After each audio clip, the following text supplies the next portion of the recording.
근로자 사망사고 등 중대한 재해가 발생하면 경영 책임자까지 처벌하도록 하는 중대재해처벌법이 오늘부터 시행됐습니다.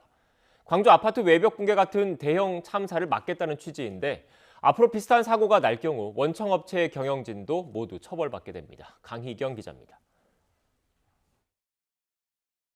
지난 11일 오후 신축 공사 중이던 광주 아파트 건물 외벽이 무너져 내렸습니다. 시공사인 HDC 현대산업개발 대표는 이튿날 현장을 찾아 고개를 숙였고 정몽규 회장은 자리에서 물러났습니다. 책임을 통감하며 저는 이 시간 이후 현대산업개발 회장직에서 물러나겠습니다. 현재 현대산업개발에 대한 제재 수위로는 최대 영업정지 1년, 더 나아가 등록 말소가 거론되고 있습니다. 모두 행정처분에 불과합니다. 그러나 앞으로 비슷한 사고가 발생할 경우 법적 처벌을 피하기 어려워집니다.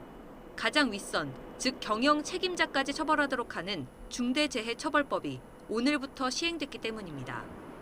근로자의 사망사고 등 중대재해가 발생했을 때 경영 책임자 등이 안전보건 의무를 위반한 사실이 확인되면 처벌하도록 하는 게 핵심입니다.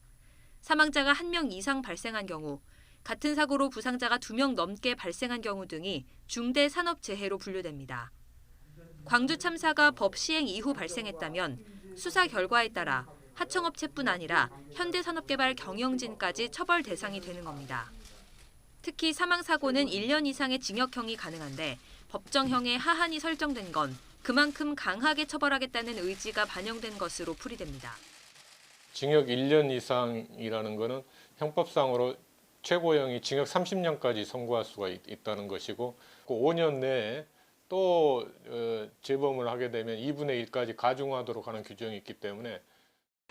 또 기존에는 CEO가 안전 관련 사항을 보고받지 않으면 면책이 됐지만 앞으로는 보고받지 않았다는 사실 자체만으로 처벌 대상이 됩니다.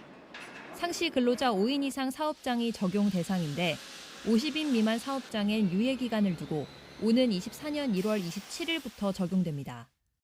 애매한 법조항과 사각지대 문제 등 여러 한계를 딛고 중대재해처벌법이 위험의 외주화와 꼬리 자르기식 처벌을 근절해낼 수 있을지 주목됩니다. YTN 강희경입니다.